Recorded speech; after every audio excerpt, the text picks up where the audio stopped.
नमस्कार दोस्तों, आप देख रहे हैं नेटवर्क न्यूज़ और मैं हूं वाजिद अली। आज हम आए हैं दिल्ली के प्रगति मैदान के पास बनी दरगाह हज़रत अबू बकर तुसी उर्फ मटका पीर के पास। जी हां, कहते हैं कि 750 सालों से यहां पर मटके चढ़ाए जाते हैं।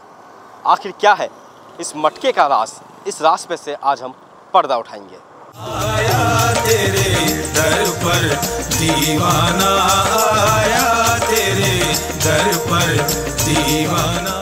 दिल्ली के प्रगति मैदान के पास बनी ये दरगाह जो आस-पास से गुजरने वाले लोगों का ध्यान अपनी ओर आकर्षित कर लेती है।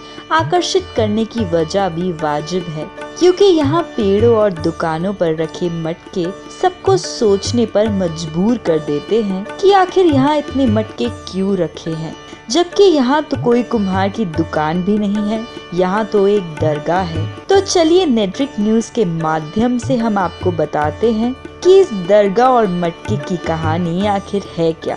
दरअसल ये दरगाह है सूफी संत हजरत शेख अबू बकर तुसी हैदरी कलंदरी उर्फ मटका पीर की। दरगाह का नाम मटका पीर में तब्दील होने के पीछे भी एक दिलचस्प कहानी है। कहानी के मुताबिक एक बार जब अबू बकर जमुना के किनारे टहल रहे थे तो अपनी बीमारियों से तंग हो चुका एक आदमी खुदकुशी करने के लिए दरिया में कूदने लगा। तभी अबू बकर ने उसे अपनी बीमारी दूर होने की दुआ देते हुए अपने मटके से पानी पिलाया और उस आदमी की सारी बीमारियां दूर हो गई। तभी से सूफी संत अबू बकर मटका पीर बाबा के नाम से मशहूर हो गए। लेकिन ये तो सिर्फ एक ही किस्सा है। 781 साल पुरानी इस दरगाह के किस्सों के बारे में बात की जाए तो सैकड़ों किस्से बन जाएंगे। दरगाह के बारे में यहाँ के गद्दी नशीन क्या सोचते हैं, जरा सुनिए। अस्सलाम वालेकुम, मेरा नाम हजरत हाजी सूफी पीर मोहम्मद सलीम सुल्तानी फरीदी, मैं गद्दी नशीन दरगाह मटका पीर प्रगति मैदान मसरोड़ नई दिल्ली से बोल रहा हूँ। मटके शाह बाबा के दरबार में आपका नाम है हजरत शेख अबू बकर तुसी हैदरी कलंदरी रहमतुल्लाह अलैह उर्फ मटके शाह मटका पीर बाबा के नाम से आप मशहूर हैं। आपको सभी लोग मटके शाह के नाम से जानते हैं। मटके शाह बाबा ने 773 साल पहले मटके में करामात दिखाई थी। गियासुद्दीन बलवन एक बादशाह थे, उन्होंने आपको आजमाने के लिए लोहे की गोलियां, मिट्टी का ढेला आपको खाने के लिए भेजा था। आपने अल्लाह से दुआ करके मिट्टी के ढेले का गुड़ बना दिया था, लोहे की गोलियों को भुना हुआ चना बना दिया था, आटा को तोड़ के अपने पानी में डाला तो मीठा दूध बन गया था। इसलिए आपको मटके शाह मटका पीर कहा जाता है। मटके शाह बाबा के यहाँ हज़ारों लोग रोज़ाना आते हैं, अपनी अपनी मन्नत और मुरादें पाते हैं और मुरादें पूरी होने के बाद अल्लाह ताला उनकी मुरादों को पूरा करता है आपके वसीले से, आपकी दुआओं से। तो सभी लोग यहाँ मटका लेकर के आते हैं। मटके में 4 तबरुकात होते हैं: 1.25 किलो चीनी, 1.25 किलो दूध, 1.25 किलो गुड़, 1.25 किलो भुना हुआ चना, 2 चादर एक मटका होता है। ये मुराद के बाद चढ़ाया जाता है। मटके शाह बाबा के दरबार में कोई भी फरियादी खाली नहीं जाता है, सभी की मुरादें, फरियादें, ज़रूरतें पूरी होती हैं। हर साल मटका पीर में अप्रैल के महीने में उर्स भी होता है, जिसमें लाखों की संख्या में मटका पीर के भक्त यहाँ आकर उर्स का हिस्सा बनते हैं। पूरे देश से लोग यहाँ आते हैं और अपनी मन्नतें मांगते हैं और मन्नत पूरी होने पर फरियादी यहाँ आकर मटका चढ़ाते हैं। मटके के साथ साथ उसमें गुड़, चने और दूध जैसी चीजें भी चढ़ाई जाती हैं। मटका पीर बाबा की दरगाह में गद्दी नशीनों में से एक शकील अहमद बताते हैं कि मटका पीर बाबा की दरगाह एक सूफी संत की दरगाह है और हर सूफी इंसानियत की बातें करते हैं। देखिए, ऑन रिकॉर्ड तकरीबन 750 साल पुरानी ये दरगाह है और मटका पीर ही इसलिए कहा जाता है क्योंकि यहाँ पर पूरब के जानिब से यमुना नदी बहती थी और बाबा जब ईरान से यहाँ पे तशरीफ़ लाए थे तो ये बहुत बड़ा जंगल नुमा इलाका था। बाबा नदी से पानी भर के मटके में रखा करते थे और उस मटके के पानी पे अल्लाह का कलाम पढ़ के, मंत्र पढ़ के जिस किसी को भी दिया करते थे उसको फैज़ पहुंचता था, उसकी तमाम परेशानियां, समस्याएं, दिक्कतें दूर हो जाया करती थी।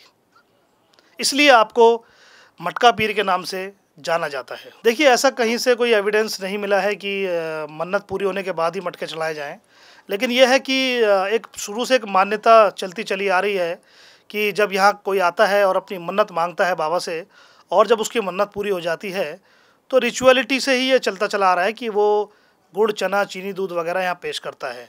हमारे बुज़ुर्गों ने पहले एक ज़माने में गुड़ चलता था, लेकिन आज के ज़माने में कोई गुड़ का शरबत पीता नहीं है, इसलिए हमारे बुज़ुर्गों ने टाइम को देखते हुए उसमें चीनी ऐड कर दी। तो पूरा पैकेज ये बना कि 1.25 किलो गुड़, 1.25 किलो चना, 1.25 किलो चीनी और 1.25 किलो दूध यहाँ पर लाके मन्नत पूरी होने के बाद पेश किया जाता है। लेकिन जो लोग साहिब हैसियत होते हैं, जो पैसे वाले हैं और आस्था ज़्यादा है, वो बिना मन्नत के भी हफ्ते में 2 बार 3 बार ये सारा प्रसाद चढ़ाते हैं। ये सभी धर्मों के लोग, चाहे वो हिंदू हों, मुस्लिम, सिख, ईसाई, जैनी, बुद्धिस्ट, पारसी, कोई भी हों, यहाँ तक कि बाहर विदेशों से भी लोग, ज्यूस भी यहाँ पर एक टूर के हिसाब से घूमने के लिए आते हैं और यहाँ के बारे में जानकारी लेते हैं। रही बात कव्वालियों की, तो कव्वाली ख़ासकर थर्सडे को होती है, और इसके अलावा जो भीड़ होती है ख़ासकर वो थर्सडे को और संडे को ख़ासकर ज़्यादा भीड़ होती है। बाकी तो लोगों के अपने टाइम के ऊपर है कि वो कभी भी आकर के दर्शन कर सकते हैं। दर्शन का समय जो होता है वो सुबह फजर की नमाज़ जिस समय होती है उस टाइम आस्थाना खोल दिया जाता है, दरबार खोल दिया जाता है, और रात को इशा के बाद आस्थाना बंद कर दिया जाता है। यहाँ पर आने वाले लोग बताते हैं कि हम बड़ी से बड़ी मुसीबतों में, परेशानियों में यहाँ पर आए तो हमें दिली और क़ल्बी सुकून मिला, हमें ज़हनी तौर पे सुकून मिला। मैं ख़ुद एक ऐसे व्यक्ति को जानता हूँ कि जो परेशान होकर के यहाँ तकरीबन पिछली गर्मियों में आके बैठा। मुझे वो शक्ल से परेशान लगा। मैं कुछ अपना दरगाह का काम कर रहा था, मैंने उसको अनायास ही पानी के लिए पूछा, और मेरे लिए चाय आई थी, मैंने उसको चाय के लिए पूछा, तो उसने मुझे अपने विषय में बताया कि मैं इत्र का काम करता हूँ और आज की डेट में मेरा ये हाल हो गया है, गरीबी का ये आलम है कि मैं यहाँ से यमुना नदी में कूद के आत्महत्या करने जा रहा था, लेकिन मेरा मन ये हुआ कि आत्महत्या करने से पहले बाबा जी के दर्शन कर लूँ। लेकिन आप यकीन मानेंगे कि बाबा जी के दर्शन करने के बाद उसको इतना सुकून मिला कि उसका इरादा चेंज हो गया और उसको लाइफ में कॉन्फिडेंस आ गया आगे बढ़ने का, लाइफ को जीतने का। तो ये सुकून वाली बात जो है ये यहाँ के बारे में बहुत मशहूर है, लोग बहुत बताते हैं। मटका पीर बाबा का एक किस्सा बहुत लोकप्रिय है। कहते हैं उस जमाने का बादशाह गियासुद्दीन बलदन ने संत अबू बकर को आजमाने के लिए लोहे के चने और मिट्टी का गुड़ थाली में सजाकर भेजा था, जो सूफी संत अबू बकर के हाथों में आते ही खाने वाले चने और गुड़ में तब्दील हो गया, जिसे मटका पीर बाबा ने लोगों में बांटा। तभी से लोग मन्नत पूरी होने पर मटका, गुड़, चना, दूध और चादर दरगाह पर चढ़ाने लगे। मेरा नाम डॉक्टर नदीम अहमद है। मैं यहाँ अपनी पैदाइश से कब्ल ही से आ रहा हूँ। जब मैं अपनी माता जी के भ्रूण में था, हमारा पूरा ख़ानदान ननिहाल के लोग यहाँ पर आ रहे हैं और हम लोग पुरानी दिल्ली के हैं। और पुरानी दिल्ली का जो एक चलन है, एक ट्रेडिशन है, हम उस चलन और ट्रेडिशन की पासदारी कर रहे हैं। हम लोगों का ऐसा मानना है कि बुज़ुर्ग की निस्बत से हम लोग बहुत ज़्यादा फैज़याब रहे हैं और हमारे ख़ानदान को बहुत ज़्यादा कामयाबी मिली है। और पुरानी दिल्ली का जो एक ट्रेडिशन है या चलन है, हम लोग उसकी पूरी तरह से पासदारी कर रहे हैं। और हम ऐसा समझते हैं कि हम भी खुद्दाम में से हैं इस दरगाह के, और हम अपने आप को खादिम ही मानते हैं। दरअसल इसके पीछे एक पूरी तलमी है या एक बहुत बड़ा वाक़या ये है कि उस दौर का जो बादशाह था अल्तमश या बलबन, उसने बाबा की आजमाइश को लेकर कुछ लोहे के गोलियां और मिट्टी के ढेले को भेजा था उनके स्वागत के लिए और उनके सत्कार के लिए, ये जानने के लिए कि बाबा के अंदर कितना प्रताप है या बाबा जो हैं वो क्या वाकई रूहानी है। मगर बाबा तो पूरी तरह से रूहानी ही थे। उन्होंने उन सब चीज़ों को पहचान लिया और जैसे ही अपना हाथ लगाया तो ऐसा माना जाता है कि वो लोहे के जो गोलियां थीं वो भुने हुए चनों में तब्दील हो गई, और जो गुड़ था वो जो मिट्टी के ढेले थे वो गुड़ की ढेली के अंदर बदल गया, और फिर बाबा ने उसका शरबत बना के अपने लोगों को यहाँ पर तकसीम किया। इसके अलावा एक और बात जो बहुत ज़्यादा अहम है वो इस तरीके से बताई जाती है कि कोई आदमी यहाँ से ज़िंदगी से अपनी लाचार होकर और नाचार होकर बहुत ज़्यादा बीमारी की हालत में था और वो यहाँ से सुसाइड करना चाहता था।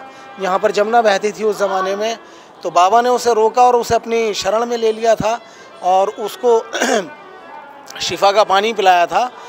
तो वो बिल्कुल सेहतयाब हो गया और जब वो अपने घर वापस गया तो लोगों को ताज्जुब हुआ कि ये इतनी बड़ी बीमारी में मुब्तला आदमी था और अब इतना सेहतयाब हो गया। तो इस तरीके से दरगाह पर यहाँ पर लोग आने लगे और बाबा से फैज़याबी हासिल करते रहे। ये दरगाह असल में बहुत कदीम है और हज़रत निज़ामुद्दीन औलिया की दरगाह जो यहाँ से तकरीबन 2 किलोमीटर आगे है। हज़रत निज़ामुद्दीन औलिया ख़ुद हज़रत शेख अबू बकर तूसी हैदरी कलंदरी और मटका पीर की महफ़िल समा में तशरीफ़ लाया करते थे और सूफियाना निस्बत के एतबार से दोनों में बहुत ही अच्छा दोस्ताना था और बहुत ही अच्छी दोस्ती थी। इसके अलावा सड़क के उस तरफ एक और यार परना नाम से एक बुज़ुर्ग हस्ती की दरगाह है, वो भी बाबा के समकालीन हैं और उनसे बाबा का एसोसिएशन रहा है।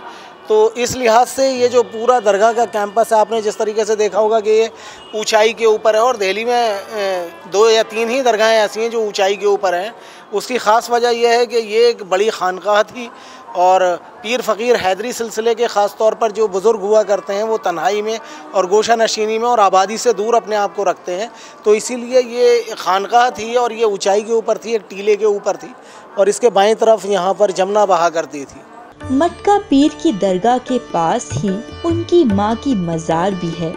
जो भी मन्नत मांगने वाला फरियादी यहाँ आता है वह पहले उनके माँ की मज़ार पर आकर हाजिरी देता है, बाद में बाबा मटका पीर की दरगाह पर जाता है। जरूरी नहीं सिर्फ मुसलमान ही इस दरगाह पर आते हों, बल्कि सभी धर्म के लोग यहाँ आकर अपने लिए बाबा से दुआ की गुजारिश करते हैं और यहाँ पर चादर चढ़ाते हैं। हर बृहस्पतिवार को यहाँ कवालियों का कार्यक्रम भी होता है। लोग कवाली का जमकर आनंद उठाते हैं। मटका पीर बाबा को कवाली का बहुत शौक था, जिसके लिए यहाँ कवाली की महफिल सजाई जाती है। मैं काफ़ी समय से यहाँ दरगाह पर आ रहा हूँ।